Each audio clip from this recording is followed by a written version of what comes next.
What's the meaning of Arthur C Clarke?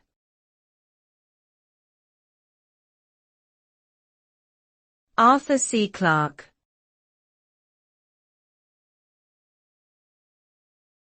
Arthur C Clarke.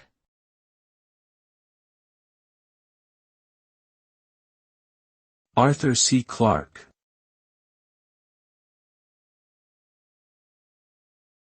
Arthur C Clarke.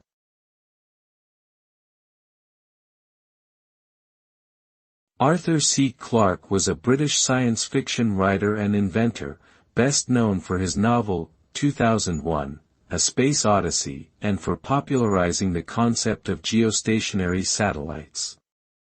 He was a visionary and futurist, imagining technologies such as space elevators and communication satellites long before they became realities.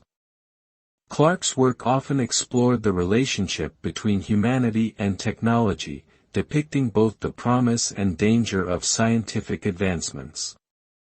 He was also an advocate for human exploration of space, believing it to be imperative for the survival and progress of our species.